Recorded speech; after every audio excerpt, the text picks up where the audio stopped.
Hello friends, मैं आकाश आप सभी को स्वागत करता हूं अपने educational channel maths detail knowledge पर।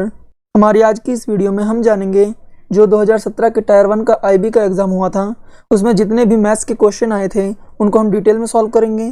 तो चलिए शुरू करते हैं हम अपनी आज की इस वीडियो को।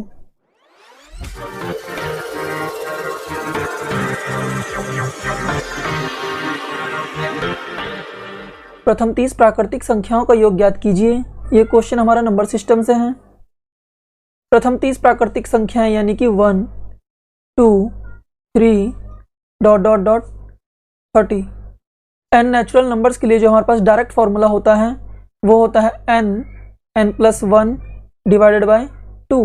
n क्या है हमारा 30, तो ये आ जाएगा 30, 31 डिवाइडेड बाय 2। 2 से काट देंगे तो ये आ जाएगा 15।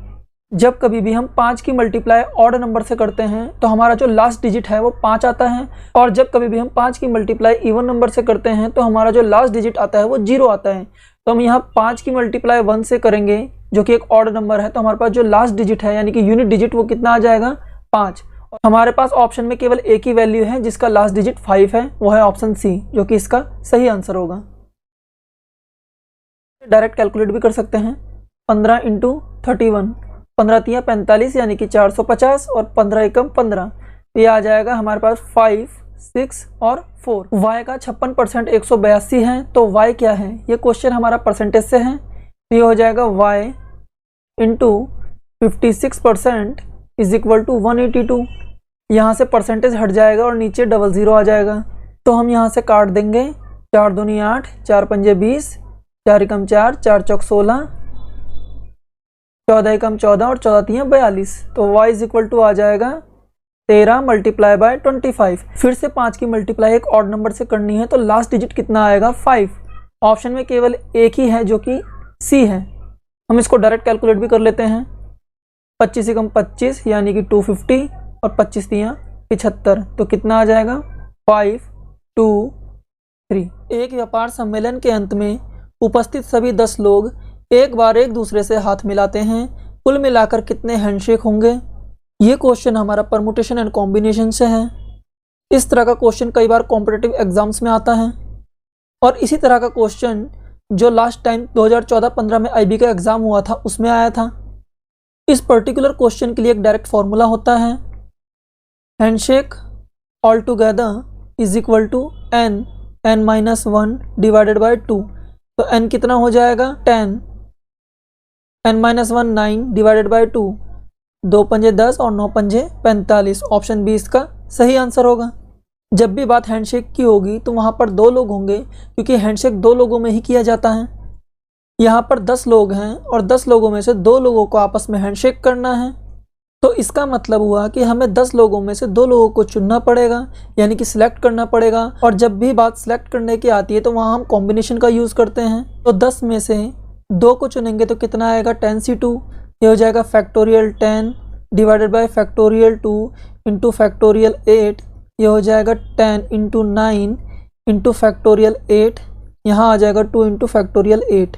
इससे ये कैंसिल हो जाएगा और इससे ये कैंसिल हो जाएगा 5 बार, यानी कि 9 पंजे 45, और जो ये चीज़ है वो यहीं से आई है। दोनों अनुपातों 17/18 और 10/11 में कौन बड़ा है। ये क्वेश्चन भी हमारा नंबर सिस्टम से है, और इसको सॉल्व करने के लिए मैं आपको 3 मेथड बताऊंगा, जिनमें से पहला मेथड है 17/18, 10/11। इनकी हम क्रॉस मल्टीप्लाई कर देंगे। 17 × 11 और 18 × 10। अब हम इनको कैलकुलेट कर लेंगे। 17 का 7 हासिल लगाए, 17 और 1 18, तो आ जाएगा 180।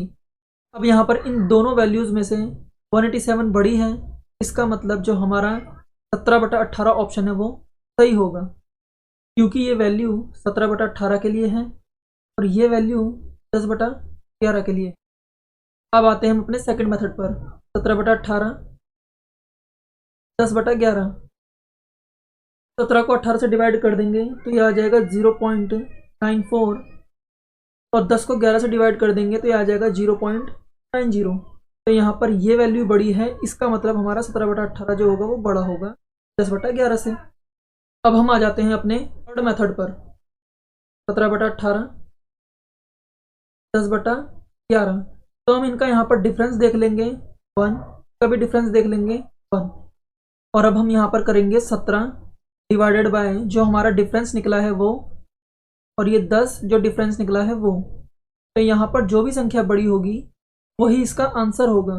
तो 17/1 यानी कि 17 और 10/1 यानी कि 10, यानी कि जो 17 है वो बड़ा है 10 से। इसका मतलब जो 17/18 है वो बड़ा होगा 10/11 से। ये मेथड तब काम आएगा जब वैल्यूज़ काफ़ी सारी होंगी। जैसे कि मैं एक एग्जांपल लेता हूँ। हमें यहाँ पर फ्रैक्शन दिए गए हैं 5/6, 3/4, 2/7 और 1/3।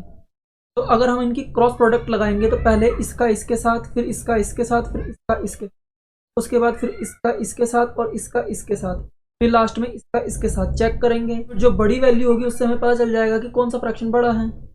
लेकिन ये प्रोसेस काफ़ी लंबा हो जाएगा। हम यहाँ पर इसको इससे डिवाइड करेंगे, इसको इससे, इसको इससे, इसको इससे, तो इससे भी काफ़ी लंबा टाइम लग जाएगा। तो हम क्या करेंगे, इनका डिफरेंस चेक कर लेंगे 1, 1, 5 और 2। ये आ जाएगा 5 डिवाइडेड बाई 1, यह आ जाएगा 3 डिवाइडेड बाई 1, यह आ जाएगा 2 डिवाइडेड बाई 5, यह आ जाएगा 1 डिवाइडेड बाई 2। और क्या संख्याएं हो जाएंगी 5, 3, 5 चौक 20 यानी 0.4, 2 पंजे 10 यानी कि 0.5। अगर हमसे पूछेंगे कि सबसे बड़ी फ्रैक्शन वैल्यू कौन सी है तो 5 यानी कि 5/6। और अगर हमसे पूछेंगे सबसे छोटी फ्रैक्शन वैल्यू कौन सी है यानी कि 0.4, इसका मतलब हुआ 2/7। एक स्थान पर केवल 75 व्यक्तियों के लिए 35 दिनों तक आपूर्ति उपलब्ध है। उस स्थान पर छुट्टियों के लिए पहले दिन ही 15 अतिथि आ जाते हैं। कितने दिनों के लिए यह आपूर्ति उन सभी व्यक्तियों के लिए पर्याप्त होगी? ये जो क्वेश्चन है हमारा टाइम एंड वर्क से है। इसमें हम डायरेक्ट लगा देंगे M1, D1, M2, D2, जहां पर M1 और M2 क्या है, व्यक्तियों की संख्या है, और D1 और D2 है दिनों की संख्या। तो हमसे क्वेश्चन में कहा गया है 75 व्यक्तियों के लिए 35 दिनों तक आपूर्ति उपलब्ध है। फिर हमसे कहा है उस स्थान पर छुट्टियों के लिए पहले ही दिन 15 अतिथि आ जाते हैं। तो इनका कहने का मतलब है कि जब पहले ही दिन 15 अतिथि आए हैं तो उसके बाद जो है व्यक्तियों की संख्या कितनी हो गई है, 15 + 75 यानी कि 90। अब जो है 15 व्यक्तियों के आने के बाद जो सप्लाई है वो सफिशिएंट रहेगा D दिन तक। तो इसको हम काट देंगे 15 से, 15 छिक्का 90 और 15 पंजे 75। तो D = हमारा कितना आ जाएगा, 5 × 15 यानी कि 150 और 5 पंजे 25 यानी कि 150 और 25 कितना आ जाएगा 175 डिवाइडेड बाई 6। कैलकुलेट कर लेंगे, 6 दूनी 12, 5 बचेगा, 6 नाम 54, 1 बचेगा, 6 एकम 6, 4 बचेगा और 6 छिंग 36, यानी हमारा आंसर आएगा 29.16 डेज, जो कि ऑप्शन में नहीं है। ये भी उन 3 क्वेश्चनों में से एक है जिनके ऑप्शन गलत दिए गए थे। अगर यहाँ पर 35 की जगह होता 27, तब हम कर देते 27 गुणा 75 = 90 गुणा D। अब हम 15 से काट देंगे, 15 छिक्का 90 और 15 पंजे 75, 3 दूनी 6, 3 नाम 27। तो हमारा D निकल के आ जाएगा 9 पंजे 45 डिवाइडेड बाई 2, 2 दूनी 4, 2 दूनी 4 और 2 पंजे 10 डेज। अगर यहाँ 27 होता तो उस केस में हमारा आंसर ऑप्शन D होता। यदि 2 वर्षों के लिए एक निश्चित धनराशि पर 5% प्रतिवर्ष चक्रवृद्धि ब्याज और साधारण ब्याज के बीच अंतर 122 रुपये है तो धनराशि का पता लगाइए।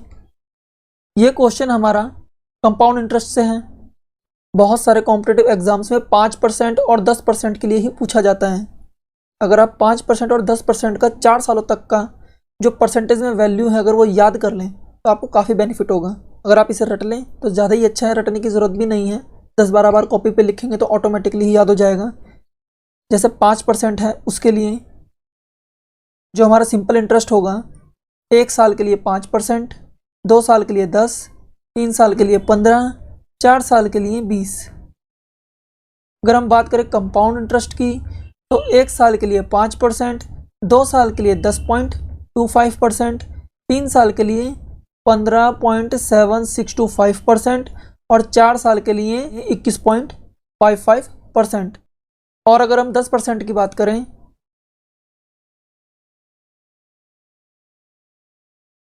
तो जो हमारा सिंपल इंटरेस्ट होएगा वो पहले साल के लिए 10%, दूसरे साल के लिए 20%, तीसरे साल के लिए 30%, चौथे साल के लिए 40%।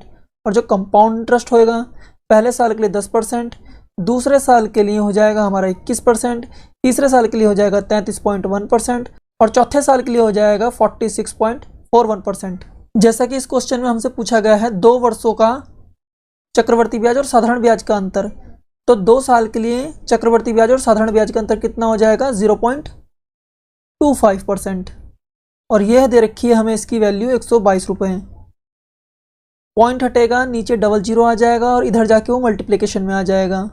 यहाँ अगर हम 4 से मल्टीप्लाई कर दें तो कैलकुलेट कर लेंगे, यहाँ हो जाएगा हमारा 100% इज इक्वल टू 400 प्लस 4 दूनी 8, 4 दूनी 8 इंटू 100, यानी कि 48800 इसका आंसर हो जाएगा। लेकिन इस क्वेश्चन का जो आंसर है वो ऑप्शन में नहीं दिया गया था, यानी कि इस क्वेश्चन के जो ऑप्शंस थे वो गलत थे। इस एग्जाम में 3 क्वेश्चन गलत थे, तो उन्हीं में से ये एक क्वेश्चन है। और जो ये 3 क्वेश्चन थे जिनके ऑप्शंस गलत दे रखे थे, इन सभी 3 क्वेश्चनों के नंबर जो हैं सभी स्टूडेंट में इक्वली बांट दिए गए थे। हमसे पूछा है फाइंड द सम, यानी कि धनराशि का पता लगाइए।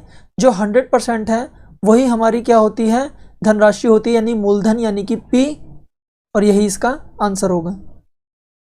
ये क्वेश्चन हमारा एवरेज से है और क्वेश्चन में हमसे कहा गया है 80 मोबाइल फ़ोन का औसत मूल्य 30,000 रुपये है।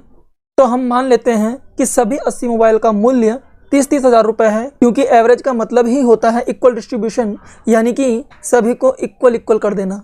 अब हमसे कहा गया है अधिकतम और न्यूनतम मोबाइल के मोबाइल फ़ोन बेच दिए जाते हैं, यानी दोनों मोबाइल जो बेचे गए हैं वो थे 30,000 रुपये के, तो इसका मतलब जो बेचे गए मोबाइल फ़ोन हैं वो थे 60,000 रुपये के।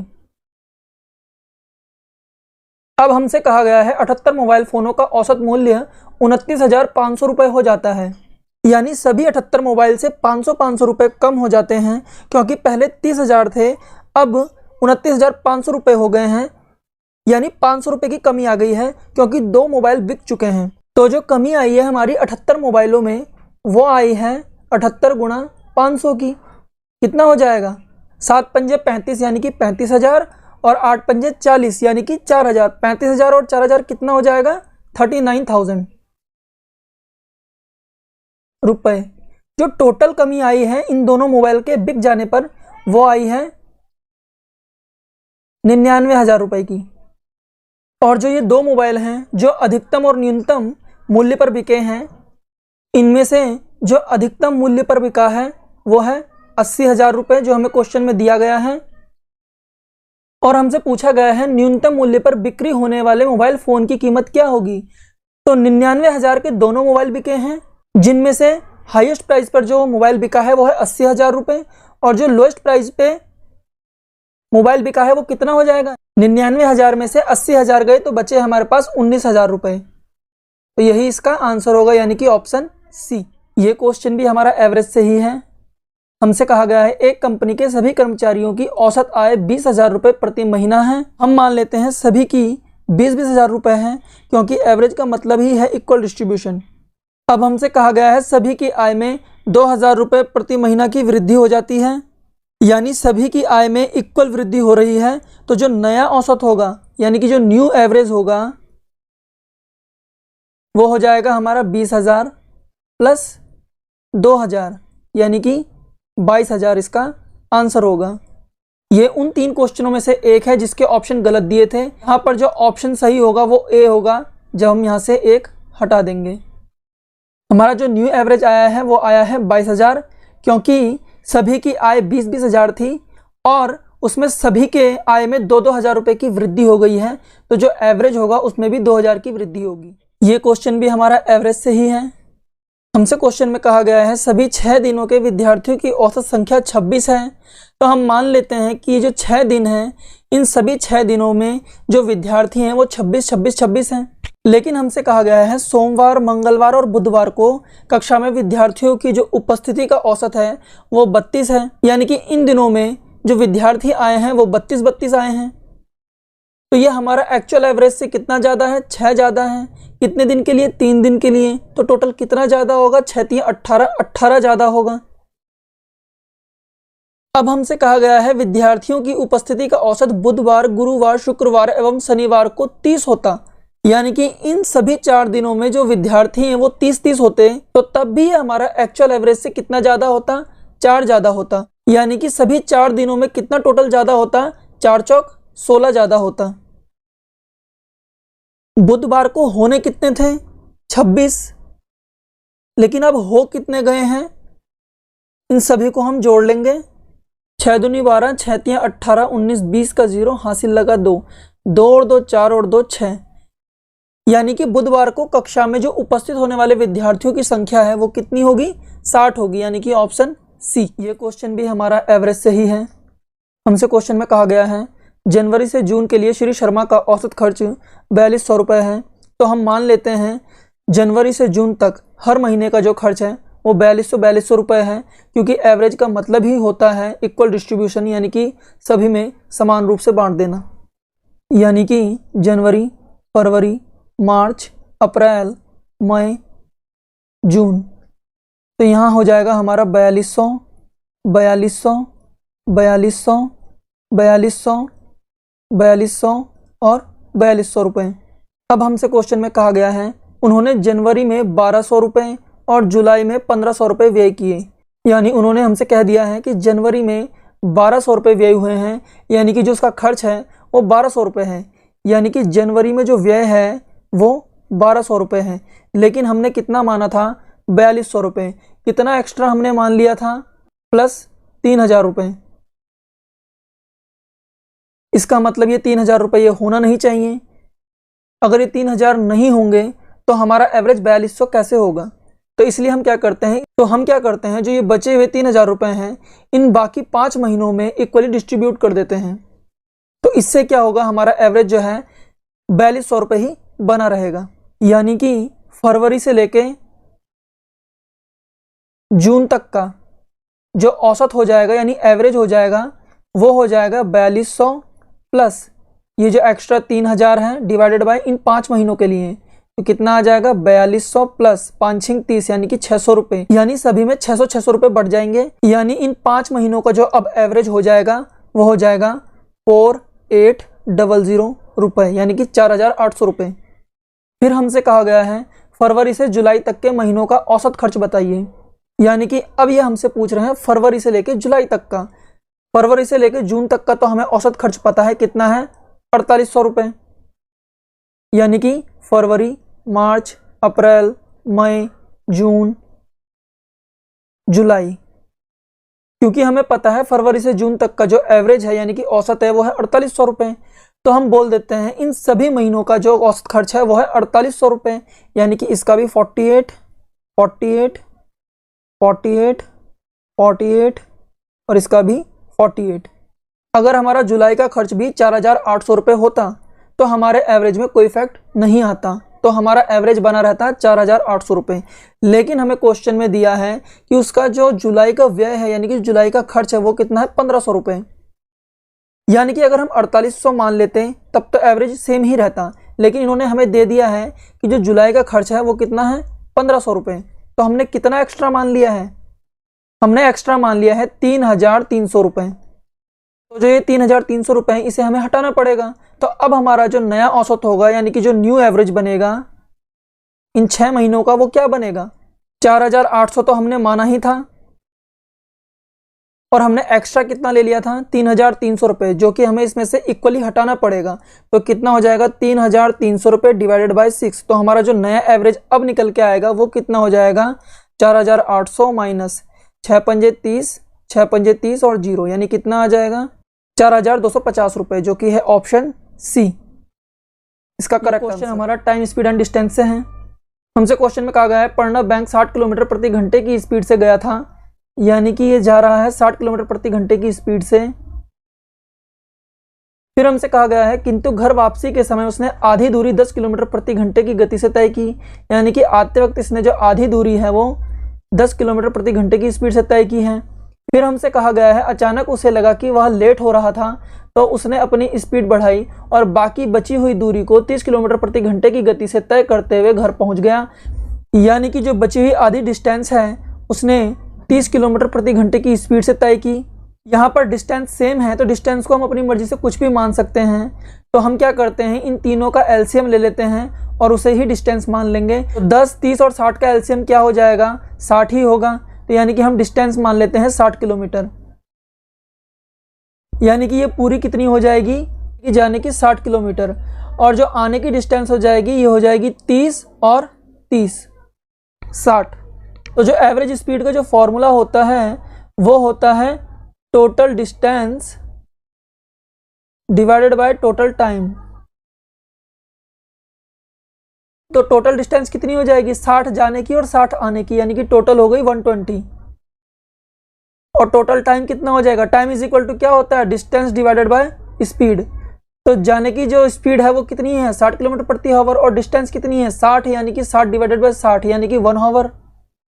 इसी तरीके से आने के लिए जो हाफ डिस्टेंस है ये 30 किलोमीटर की, जो ये हाफ डिस्टेंस है 30 किलोमीटर की, यानी कि 30 डिवाइडेड बाय 10 कितना आ जाएगा, 3 हावर। इसी तरीके से 30 डिवाइडेड बाय 30 यानी कि 1 हावर। तो कितना आ जाएगा, 120 डिवाइडेड बाय 5, तो कितना हो जाएगा ये, 5 दूनी 10 और 5 चौक 20, यानी कि 24 किलोमीटर प्रति हावर। यानी कि ऑप्शन ए इसका सही आंसर होगा। यह क्वेश्चन हमारा टाइम, स्पीड एंड डिस्टेंस से है। हमसे क्वेश्चन में कहा गया है सुरेश अपनी यात्रा पी से क्यू तक अपनी बाइक से 40 किलोमीटर प्रति घंटे की गति से शुरू करता है और फिर समान दूरी वह पैदल 10 किलोमीटर प्रति घंटे की गति से क्यू से आर तक तय करता है। यानी कि जो सुरेश है वो पी से पहले क्यू तक गया और फिर क्यू से आर तक गया। पहले वो गया बाइक से, फिर वो गया पैदल। जो बाइक से गया है वो गया है 40 किलोमीटर प्रति घंटे की स्पीड से, और जो पैदल गया है वो गया है 10 किलोमीटर प्रति घंटे की स्पीड से। फिर क्वेश्चन में हमसे कहा गया है फिर वहां आर से पी क्यू के रास्ते 24 किलोमीटर प्रति घंटे की गति से वापस आता है। यानी कि यहां से ये वापस आ रहा है 24 किलोमीटर प्रति घंटे की स्पीड से। तो पूरी यात्रा की औसत गति क्या होगी, यहाँ पर डिस्टेंस क्या है, सेम है, तो हम डिस्टेंस कुछ भी मान सकते हैं। तो हम अपनी मर्जी से डिस्टेंस को कुछ भी मान लेंगे। हम क्या करते हैं, इनका एलसीएम ले लेंगे। एलसीएम ले लेंगे तो कितना आएगा, 120। यानी कि 120 इसको आधी दूरी जाने में लगी है और बाकी बची आधी दूरी जाने में भी इसको 120 लगी है। तो टोटल आने में कितना लगा है, 240। तो जो हमारा एवरेज स्पीड होती है वो क्या होती है, total distance divided by total time. तो टोटल डिस्टेंस हमारी कितनी हो जाएगी, जाने की हो गई हमारी 240 और आने की हो गई हमारी 240, यानी कितना हो गया 480। और टोटल टाइम हमारा कितना हो जाएगा, टाइम इज इक्वल टू क्या होता है, डिस्टेंस अपॉन स्पीड। तो बाइक से जाते हुए डिस्टेंस कितनी है 120 और स्पीड कितनी है 40, कितना आ जाएगा 4 × 12 3 घंटे। और पैदल जाते हुए डिस्टेंस कितनी है 120, स्पीड कितनी है 10 किलोमीटर प्रति हावर, तो कितना आ जाएगा 0 से 0 गया यानी कि 12 घंटे। फिर आते वक्त स्पीड कितनी है 24 और डिस्टेंस कितनी है 240 किलोमीटर, कितना हो जाएगा 24 से 240 किलोमीटर जाएगा तो 10 हावर। तो टोटल कितना हो जाएगा 480 डिवाइडेड बाय 12 और 3 15 और 10 25, 5 से काट लेंगे, 5 पंजे 25, 5 × 45 और 5 छक्का 30। तो कितना आ जाएगा ये, 5 × 5 5 × 45 और 5 दूनी 10, यानी कि 19.2 किलोमीटर प्रति हावर इसका आंसर हो जाएगा, यानी कि ऑप्शन डी। इसके लिए हमारे पास एक डायरेक्ट फॉर्मूला भी होता है, वो होता है 2 × x × y upon x + y, average speed का। तो हम क्या करते हैं, पहले इन दोनों में एवरेज स्पीड का फॉर्मूला लगा देंगे। फिर तो हम क्या करेंगे, जो इनसे एवरेज स्पीड निकलेगी उस स्पीड की इस स्पीड के साथ एवरेज स्पीड निकाल देंगे। तो सबसे पहले हम इसके लिए निकाल देते हैं, कितना आएगा 2 × 40 × 10 डिवाइडेड बाय 40 और 10 50, कितना हो जाएगा ये 0 0 5 8 40, यानी कि 8 दूनी 16 किलोमीटर प्रति हावर। अब जाने की स्पीड तो 16 किलोमीटर प्रति हावर हो गई और आने की कितनी हो गई 24। तो फिर से निकाल देंगे हम, 2 × 16 × 24 डिवाइडेड बाय 16 और 24 कितना हो जाएगा 40। इसको काट देंगे, 4 × 24, 4 × 4 और 0, तो कितना आ जाएगा, 6 दूनी 12, 12 गुणा 16 कितना हो जाएगा, 12 छिंग 72 का 2, हासिल लगा 7, 12 कम 12, 12 और 7 कितना हो जाएगा 19। नीचे 10 है तो यहाँ आ जाएगा पॉइंट, यानी कि 19.2 किलोमीटर प्रति आवर इसका आंसर। ये क्वेश्चन भी हमारा टाइम स्पीड एंड डिस्टेंस से है। हमसे कहा गया है बाला कुल दूरी का पहला 1/3 10 किलोमीटर प्रति घंटे की गति से और अगला 1/3 20 किलोमीटर प्रति घंटे की स्पीड से और अंतिम 1/3 दूरी 60 किलोमीटर प्रति घंटे की गति से यात्रा करता है। बाला की औसत गति क्या है। तो इनका कहने का मतलब है पहली 1/3, अगली 1/3 और अंतिम 1/3 की जो इन्होंने स्पीड दी है वो दी है 10 किलोमीटर प्रति आवर, 20 किलोमीटर प्रति आवर और 60 किलोमीटर प्रति आवर। तो हम क्या करेंगे, अब यहाँ हमें डिस्टेंस कुछ भी नहीं दी गई है तो डिस्टेंस हम अपनी मर्जी से कुछ भी मान लेंगे। तो 10, 20 और 60 का जो एलसीएम होगा वो हो जाएगा हमारा 60 और 60 हमारा डिस्टेंस हो जाएगी, लेकिन 1/3 करना है तो हम इसकी मल्टीप्लाई कर देंगे 3 से। तो 60 × 3 कितना हो जाएगा 180 किलोमीटर। तो 180 का 1/3 कितना हो जाएगा 60, इसका भी 60 और इसका भी 60, 6 कम 6, 6 दूनी 12, 6 3 18। हमें पता है जो एवरेज स्पीड होती है वो कितनी होती है, total distance divided by total time.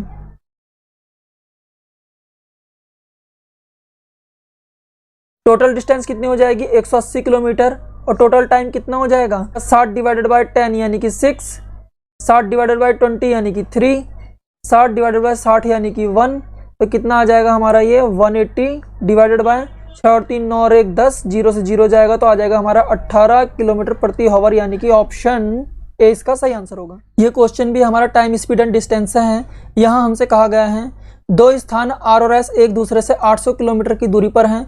दो व्यक्ति आर से एस की ओर जाने के लिए 2 घंटे के अंतराल में शुरू करते हैं, जबकि ए आर से एस के लिए बी से पहले निकलता है। ए और बी की गति 40 किलोमीटर प्रति घंटा और 60 किलोमीटर प्रति घंटा है। बी एम पर ए से आगे निकल जाता है जो कि आर से एस के रास्ते पर है। एम पर मिलने के लिए ए और बी किस अनुपात में समय लेंगे। हमसे ए और बी का एम पर मिलने का टाइम पूछा गया है और हमें ए और बी की स्पीड दी गई है। स्पीड कितनी है हमारे पास 40 किलोमीटर प्रति घंटा और 60 किलोमीटर प्रति घंटा, यानी कितना आ जाएगा ये 2:3। हमें पता है स्पीड इज इक्वल टू क्या होता है distance upon time. Distance same होगी तो हमारी स्पीड जो है क्या हो जाएगी टी के इन्वर्सली प्रोपोर्शनल हो जाएगी, यानी कि स्पीड अगर हमारी 2:3 है तो टाइम हमारा कितना हो जाएगा जस्ट अपोजिट, यानी कि 3:2, यानी कि ऑप्शन डी इसका आंसर होगा। या हम इसको ऐसे भी समझ सकते हैं, यहाँ पर बी की स्पीड ज़्यादा है तो इसको टाइम कितना लगेगा कम लगेगा, और ए की स्पीड कितनी है कम है तो इसको टाइम कितना लगेगा ज़्यादा लगेगा, यानी कि ए के मुकाबले बी को टाइम क्या है कम लगेगा। यहाँ पर केवल एक ही ऑप्शन है जिसमें बी को टाइम कम लग रहा है, वो है ऑप्शन डी। ये क्वेश्चन भी पिछले क्वेश्चन का सेम क्वेश्चन है, बस यहाँ पर हमसे पूछा गया है जहाँ पर बी ए से आगे निकल जाता है वह आर से कितनी दूरी पर है, यानी कि हमसे आर से एम की डिस्टेंस पूछी गई है। हमें पता है जो हमें स्पीड दी गई है वो कितनी है 40 और 60, यानी कि इसका रेशियो कितना आ जाएगा 2:3। तो हमारा जो टाइम का रेशियो आ जाएगा वो कितना आ जाएगा 3:2। इनका टाइम डिफरेंस कितना है 1 यूनिट का, लेकिन हमें क्वेश्चन में दिया गया है इनका जो टाइम डिफरेंस है वो 2 घंटे का है, यानी कि 1 यूनिट बराबर हो गई 2 घंटे के। तो 3 यूनिट कितनी हो जाएगी 3 दूनी 6 घंटे और 2 यूनिट कितनी हो जाएगी 2 दूनी 4 घंटे। तो यहाँ से हम आराम से डिस्टेंस निकाल सकते हैं। डिस्टेंस इज इक्वल टू कितना होता है स्पीड इंटू टाइम। स्पीड हमें पता है यहाँ कितनी है 40 और इसके लिए टाइम कितना हो गया 6 घंटे, या हम ऐसे भी निकाल सकते हैं बी वाले की कितनी होगी स्पीड 60 और टाइम इसके लिए 4 घंटे। तो कितना आ जाएगा 6 चौक 24 और ये भी 6 चौक 24 किलोमीटर, यानी कि ऑप्शन सी इसका सही आंसर होगा। एक एम्बुलेंस का ड्राइवर अपने से 40 मीटर आगे एक बस को देखता है। 20 सेकंड के बाद बस उसके 60 मीटर पीछे होती है। यदि एम्बुलेंस की गति 30 किलोमीटर प्रति घंटा है तो बस की गति बताइए। ये क्वेश्चन हमारा टाइम स्पीड एंड डिस्टेंस से है और हमको दिया गया है कि जो एम्बुलेंस है उसकी जो स्पीड है वो होगी 30 किलोमीटर प्रति आवर और हमें निकालनी है बस की स्पीड। और हमसे कहा गया है कि जो एक एम्बुलेंस का ड्राइवर है, हम मान लेते हैं वो ए है, वह अपने से 40 मीटर आगे एक बस को देखता है, हमने बोल दिया वो बी है। फिर हमसे कहा गया है 20 सेकंड के बाद बस उसके 60 मीटर पीछे हो जाती है, यानी एम्बुलेंस के 60 मीटर पीछे हो गई बस, और इस प्रोसेस में इसको लगे हैं 20 सेकंड। तो यहाँ पर रिलेटिव स्पीड का कॉन्सेप्ट आएगा। तो जो हमारी रिलेटिव स्पीड हो जाएगी वो हो जाएगी डिस्टेंस, तो यहाँ से आ जाएगी हमारी 100 मीटर, और हमारे पास टाइम आ जाएगा 20 सेकंड। हमारा आंसर है किलोमीटर प्रति हॉवर में, तो इसको हम गुणा कर लेंगे 18/5 से, तो ये आ जाएगा हमारा किलोमीटर प्रति हॉवर। यहाँ से काट देंगे 20 पंजे 100, 5 से 5 गया तो आ गया ये हमारा 18 किलोमीटर प्रति हॉवर।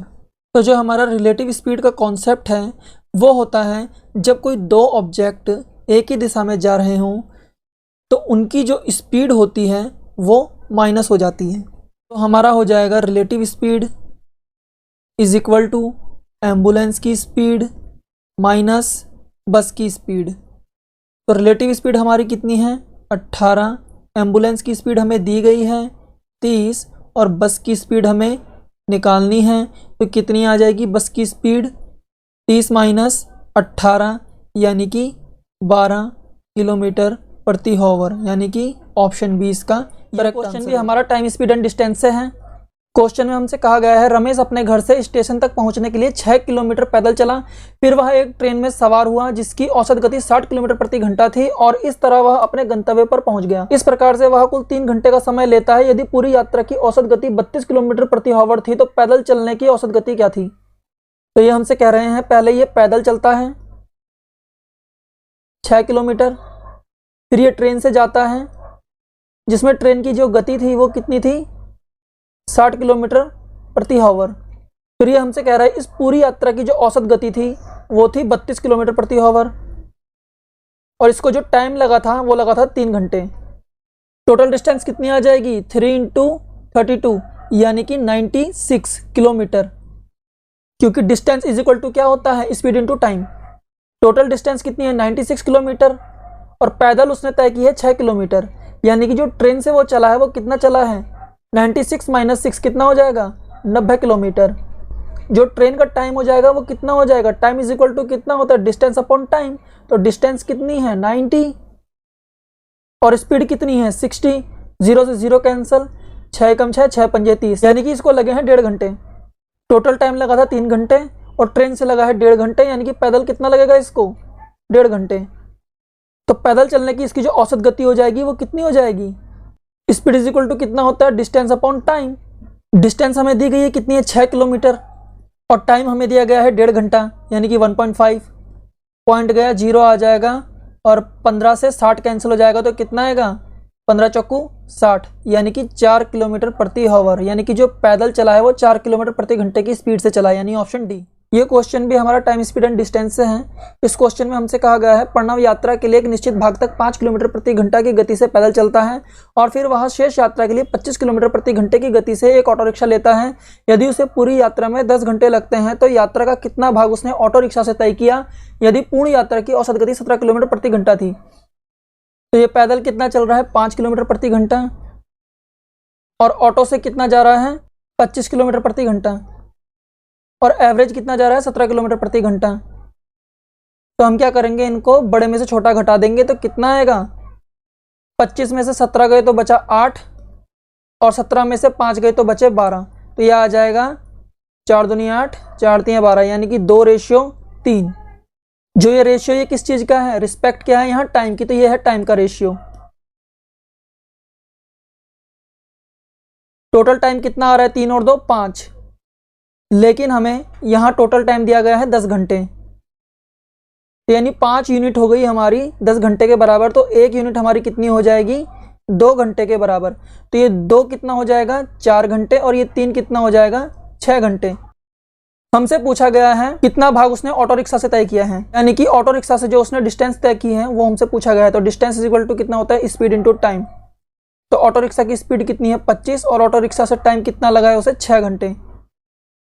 25 छिक्का 150 यानी कि 150 किलोमीटर इसका आंसर हो जाएगा ऑप्शन सी। ये क्वेश्चन भी हमारा टाइम स्पीड एंड डिस्टेंस से है। हमसे क्वेश्चन में कहा गया है अनीता 20 किलोमीटर पर हावर पर कॉलेज जाती है और 4 मिनट देरी से कॉलेज पहुंचती है। अगली बार वह 25 किलोमीटर प्रति हावर की दूरी तय करती है और निर्धारित समय से 2 मिनट पहले पहुंच जाती है। उसके कॉलेज की दूरी क्या है? यानी कि जो हमें स्पीड दी गई है उसका रेशियो हमारा हो जाएगा, पहले कितनी थी 20 और बाद में थी 25, तो यानी कि कितना आ जाएगा 5 चौक 20 5 पंजे 25 यानी कि 4:5। डिस्टेंस सेम है तो टाइम क्या हो जाएगा, स्पीड का इन्वर्सली प्रोपोर्शनल हो जाएगा, यानी कि इसका अपोजिट हो जाएगा। कितना आ जाएगा 5:4। तो टाइम डिफरेंस कितना है 1 यूनिट का। तो हमें कहा गया है कि पहले इसको 4 मिनट की देरी होती है और बाद में इसको 2 मिनट पहले पहुंच जाती है। अगर हम इसको इस तरह से समझें, मान लीजिए कि 7 बज रहे हैं और 4 मिनट इसको देरी हुई है, तो इसका मतलब ये पहुंची है 7:04 पे। और फिर अगर ये 2 मिनट जल्दी पहले पहुंच जाती है तो इसका मतलब होता है 6.58 यानी कि 6:58 पे। तो जो टाइम डिफरेंस आएगा वो कितना आएगा 58 से 4 तक का, यानी कि कितने 6 मिनट का। तो यानी कि जो 1 यूनिट हो जाएगा वो कितना 6 मिनट के बराबर हो जाएगा। तो जो 5 यूनिट हो जाएगी वो कितनी हो जाएगी 6 पंजे 30 मिनट के, यानी कि कितना हो जाएगा ये आधा घंटा। तो जो हमें डिस्टेंस चाहिए तो वो कितनी हो जाएगी 20 इंटू हाफ आवर, यानी कि 20 तो इसकी हो गई स्पीड और टाइम हो गया आधा घंटा, यानी कितना हो जाएगा 10 किलोमीटर इसका आंसर हो जाएगा, यानी कि ऑप्शन डी। या हम इसे इस तरह भी कर सकते थे कि 4 यूनिट की वैल्यू कितनी हो जाएगी 6 चौक 24 मिनट। तो हमारी डिस्टेंस कितनी हो जाती, स्पीड इस केस में कितनी होती 25 और टाइम हमारा हो जाता 24 मिनट। इसको अगर हम घंटे में चेंज करेंगे तो 60 से डिवाइड कर देंगे तो कितना हो जाता 6 चौक 24, 6 कम 6 और 0, 5 पंजे 25 और 5 दूनी 10 और 2 दूनी 4 और यानी कि 5 दूनी 10, यानी कि अभी भी 10 किलोमीटर। या फिर इसके लिए हमारे पास एक डायरेक्ट फॉर्मूला होता है जिसका यूज़ करके हम बहुत जल्दी से आंसर निकाल सकते हैं। वो क्या होता है, total distance is equal to speed 1 speed 2 divided by speed का डिफरेंस इनटू टाइम डिफरेंस। अगर टाइम डिफरेंस मिनट में है तो हम 60 से डिवाइड कर देंगे और अगर टाइम डिफरेंस हॉवर्स में है तो एग्जैक्ट ऐसे ही लिख देंगे। बस यहाँ पर हमें डायरेक्ट वैल्यू पुट करनी है तो कितना आ जाएगा, पहले 20 घंटे स्पीड थी बाद में 25 हो गई और इनका जो स्पीड डिफरेंस है वो कितना हो जाएगा 25 में से 20 गया यानी कि 5 और टाइम डिफरेंस कितना है 6 मिनट, घंटे में चेंज कर देंगे तो 60 से डिवाइड कितना हो जाएगा 10, 10 दूनी 20, 5 पंजे 25 यानी कि 5 दूनी 10 किलोमीटर का आंसर हो जाएगा। ये क्वेश्चन भी हमारा टाइम स्पीड एंड डिस्टेंस से है। क्वेश्चन में हमसे कहा गया है सुरेश के घर से स्कूल की दूरी 80 किलोमीटर है। एक दिन वह स्कूल जाने के लिए सामान्य समय से 1 घंटे की देरी से पहुंचा, इसलिए उसने अपनी गति 4 किलोमीटर प्रति घंटा बढ़ा दी और इस तरह वह सामान्य समय पर स्कूल पहुंच गया। सुरेश की बदली हुई गति क्या होगी। इस तरह के क्वेश्चन के लिए अभी हमने एक डायरेक्ट फॉर्मूला बताया था। क्या होता है, total distance is equal to speed 1 speed 2 divided by speed का डिफरेंस इनटू टाइम डिफरेंस। तो हमें यहाँ पर टोटल डिस्टेंस दी गई है जो कि है 80 किलोमीटर पर आवर और हमसे कहा गया है और हमें टाइम डिफरेंस दिया गया है 1 घंटा और हमारी स्पीड्स हो जाएंगी, पहले सामान्य गति से स्पीड थी बाद में 4 किलोमीटर पर घंटा बढ़ गई है। इसका मतलब पहले s थी और बाद में s+4 हो गई और इन स्पीड्स का जो डिफरेंस होगा वो कितना होगा s+4 - s यानी कि 4। तो कितना आ जाएगा हमारे पास s+4 इज इक्वल टू 8 चौक 32 यानी कि 320। तो हम 320 को कितना लिख सकते हैं 16 गुणा 20, क्योंकि 16 दूनी 32, यह आ जाएगा 320 और इनका जो डिफरेंस होगा वो भी 4 हो जाएगा, यानी कि इक्वेशन वेरीफाई हो गई है। तो यानी कि जो हमारी जो सामान्य गति होगी वो कितनी हो जाएगी 16 किलोमीटर पर आवर और जो हमारी इंक्रीज्ड स्पीड होगी यानी कि बढ़ी हुई जो स्पीड होगी वो कितनी हो जाएगी 20 किलोमीटर पर आवर, यानी कि आंसर क्या होगा हमारा ऑप्शन सी। ये क्वेश्चन भी हमारा टाइम स्पीड एंड डिस्टेंस से है। हमसे क्वेश्चन में कहा गया है अजय एक निश्चित दूरी अपनी गति से तय करता है, पर जब वह अपनी गति से 10 किलोमीटर पर आवर की कमी लाता है तो इसकी यात्रा की समय अवधि 40 घंटे बढ़ जाती है, जबकि यदि वह अपनी गति को सामान्य गति से 5 किलोमीटर पर आवर बढ़ाता है तब वह अपनी मूल्य समय से 10 घंटा कम लेता है। इसके द्वारा तय की गई दूरी बताइए। अभी हमने इसका जो डायरेक्ट फॉर्मूला है वो बताया था। कितना होता है टोटल दूरी जो होगी यानी कि टोटल डिस्टेंस वो हो जाएगी speed 1 speed 2 divided by speed difference into time difference. कितना हो जाएगा, जो टोटल डिस्टेंस हो जाएगी हमारी ये हो जाएगी, पहले स्पीड हमें नहीं पता क्या थी तो हम मान लेते हैं s, और बाद में कितनी हो गई है 10 किलोमीटर की कमी हो गई है यानी कि s-10, और इनका स्पीड डिफरेंस कितना हो जाएगा 10, और टाइम डिफरेंस कितना हो जाएगा 40 घंटे। तो हमसे सेकंड कंडीशन में क्या कहा गया है कि पहले स्पीड s थी, बाद में 5 पड़ गई यानी कि s+5 हो गई, तो इनका जो स्पीड का डिफरेंस है वो कितना हो जाएगा 5, और जो टाइम डिफरेंस है वो कितना हो जाएगा 10 घंटे।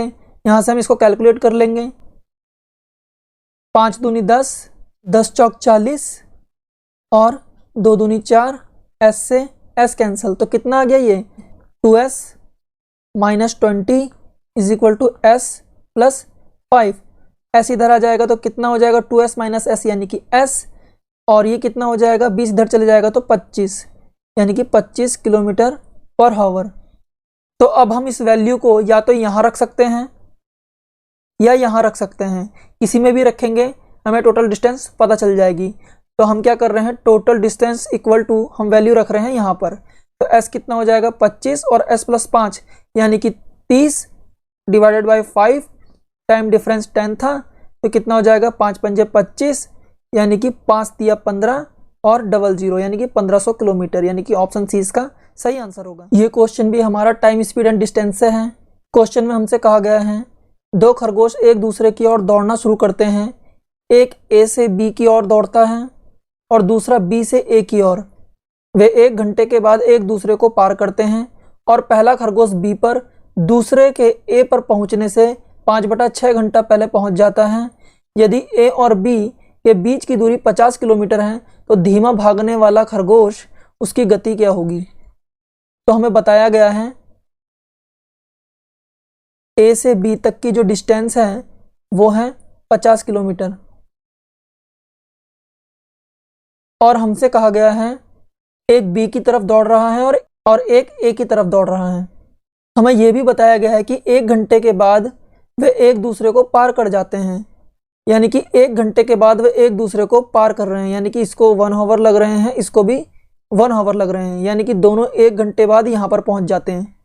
फिर हमसे कहा गया है पहला खरगोश बी पर दूसरे के ए पर पहुंचने से 5/6 घंटा पहले पहुंच जाता है, यानी ए जो है बी पर पहले पहुंच जा रहा है और ये जो बी वाला खरगोश है वो ए पर बाद में पहुंच रहा है। तो इसका मतलब हमें ये पता चल गया है कि जो ए पर खरगोश है वो क्या है फास्ट है, और जो बी पर है वो क्या है स्लो है। तो जो हमारा मीटिंग टाइम होगा वो होगा डिस्टेंस अपॉन रिलेटिव स्पीड। यहाँ पर रिलेटिव स्पीड क्यों आई है, क्योंकि 2 खरगोश एक दूसरे की तरफ भाग रहे हैं, यानी कि एक दूसरे की ओर आ रहे हैं। जब ये दोनों एक दूसरे की ओर आ रहे हैं तो यहाँ पर जो रिलेटिव स्पीड होगी वो क्या हो जाएगी प्लस हो जाएगी, यानी कि जो मीटिंग टाइम है वो तो 1 आवर हो गया और जो डिस्टेंस है वो 50 किलोमीटर हो गई, और जो इनकी रिलेटिव स्पीड हो जाएगी क्या हो जाएगी फास्ट जो खरगोश है उसकी स्पीड हम उसको एफ ही बोल देते हैं, और जो स्लोअर खरगोश है उसकी स्पीड तो हम इसे एस बोल देते हैं। तो कितना हो जाएगा F + S = 50 kilometre per hour, यानी कि इन दोनों की जो स्पीडों का योग होगा वो कितना होगा 50 किलोमीटर पर आवर होगा। अब यहाँ से हमें ये तो पता चल गया है कि ऑप्शन डी तो हो नहीं सकता, क्योंकि हमें बताना है धीमे भागने वाले खरगोश की गति, तो यानी ऑप्शन में जो गति दी गई है वो किसकी है स्लोअर खरगोश की है। अगर धीमे खरगोश की जो स्पीड है वो 25 किलोमीटर पर आवर होगी तो यहाँ से जो हम फास्ट जो खरगोश है उसकी स्पीड निकालेंगे तो वो भी 25 किलोमीटर पर आवर आ जाएगी, यानी कि दोनों इक्वली भाग रहे हैं। तो इसका मतलब है इस लाइन का तो कोई मतलब ही नहीं बनेगा कि जो ए है वो 5/6 घंटे पहले पहुंच गया है बी पर, तो इसका मतलब ऑप्शन डी कैंसल। इसका मतलब यहाँ से हमें ये तो पता चल गया है जो धीमा खरगोश है उसकी स्पीड जो होगी 25 किलोमीटर पर आवर से कम होगी, और बाकी बचे 3 ऑप्शन जो हैं 25 किलोमीटर पर आवर से कम ही हैं। तो हम क्या करते हैं, पहला ऑप्शन ए उठा लेते हैं। तो यानी कि अगर धीमे खरगोश की जो गति है, यानी कि स्लोअर जो है, उसकी जो स्पीड है वो कितनी है, 20 किलोमीटर पर आवर, यानी कि ये 1 घंटे में कितना चलता है, 20 किलोमीटर, यानी कि 20 किलोमीटर चल रहा है। तो जो बाकी बची हुई डिस्टेंस है 30 किलोमीटर की, वो कौन पूरी करेगा, फास्टर, यानी कि 30 किलोमीटर की ये दूरी तय करेगा कितनी देर में, 1 घंटे में 30 किलोमीटर जा रहा है, यानी कि 30 किलोमीटर पर आवर इसकी स्पीड हो जाएगी।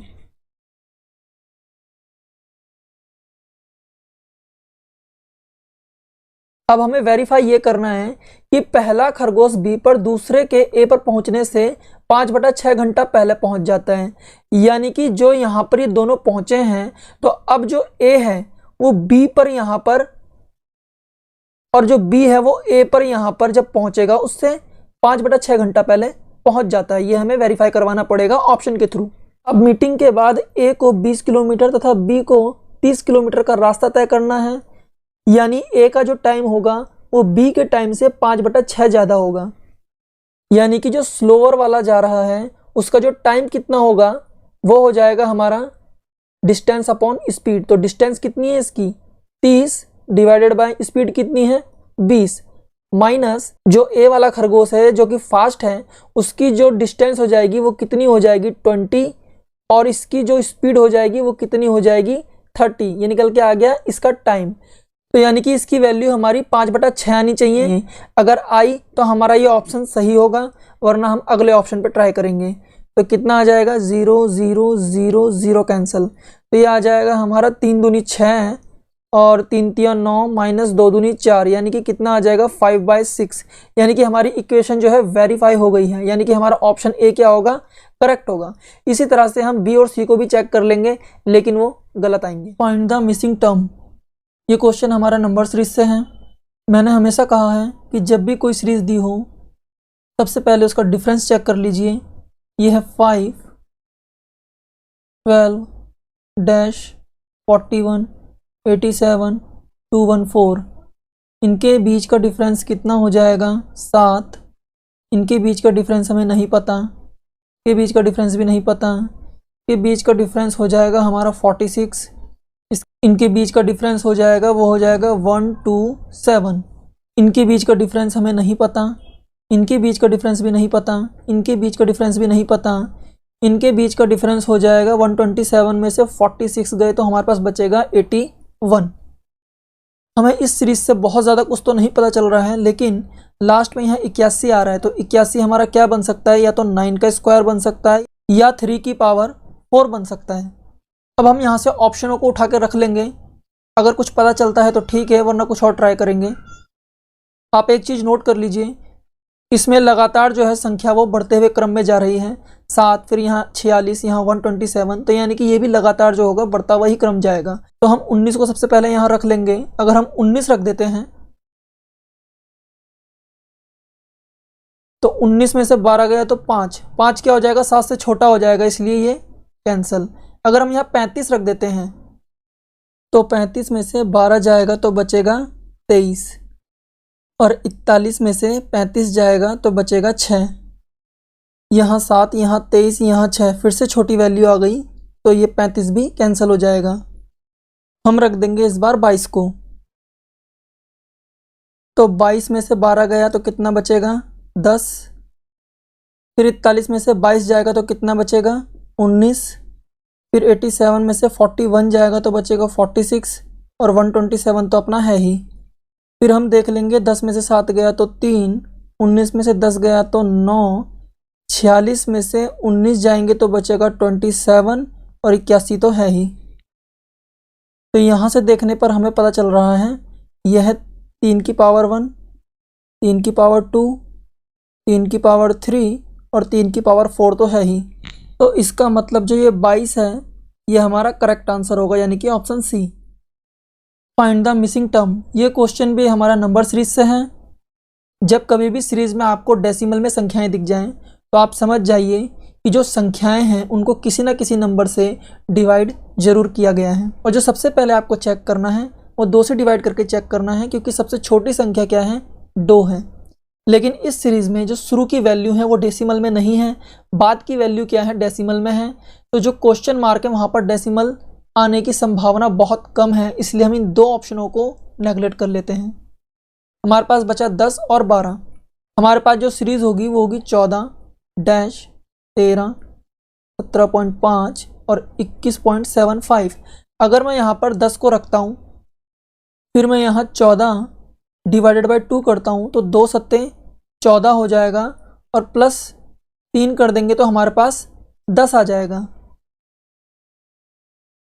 फिर यहाँ मैं 10 को लेता हूँ और 2 से डिवाइड करता हूँ, तो कितना आ रहा है, 2 पंजे 10 और प्लस हमें कितना करना पड़ेगा, 8, यानी कि 5 5 10 और 3 13। ये तो कोई सेंस नहीं बन रहा है, तो इसको हम नेगलेक्ट कर लेंगे। हम देखते हैं ऑप्शन बी को। हम यहाँ रखते हैं 12 और 14 में अगर हम 2 का डिवाइड कर देंगे तो कितना आ जाएगा, 2 सत्ते 14, और साथ में अगर हम 5 को जोड़ देंगे तो ये आ जाएगा हमारा 12। और अगर हम 12 को 2 से डिवाइड कर देंगे तो हो जाएगा 2 छिंग 12, और 6 में हम कितना जोड़ें कि हमारा 13 आ जाए, तो हम जोड़ देते हैं 7 को, 6 दूनी 12 और 1 13। तो यहाँ पर नोटिस करने पर हमें पता चल रहा है कि 5 क्या है, एक प्राइम नंबर है, और 7 भी क्या है, हमारा एक प्राइम नंबर है। तो अगला टर्म भी हम चेक कर लेंगे। अगर हम 13 को डिवाइड करें 2 से तो कितना हो जाएगा, 2 छिंग 12 और 2 पंजे 10, और अगला जो हमारा प्राइम नंबर हो जाएगा वो कितना आएगा, 7 के बाद 11। तो वैल्यू कितनी आ रही है, 11 और 6 17.5, यानी कि हम सही जा रहे हैं। अगला भी चेक कर लेते हैं, 17.5 डिवाइडेड बाई 2, तो कितना हो जाएगा, 2 अट्ठे 16, 2 सत्ते 14, 2 पंजे 10। इसमें अगर हम अगला प्राइम नंबर जोड़ दें तो 11 के बाद कितना आता है प्राइम नंबर, 13। तो 13 और 8 कितना हो जाएगा, 21.75, यानी कि हम सही जा रहे हैं। तो इसका मतलब जो हमारा 12 ऑप्शन है वो बिल्कुल करेक्ट होगा। और जो ये सीरीज चल रही है ये हमारी चल रही है डिवाइड 2 प्लस प्राइम नंबर, या हम इसको ये भी बोल सकते हैं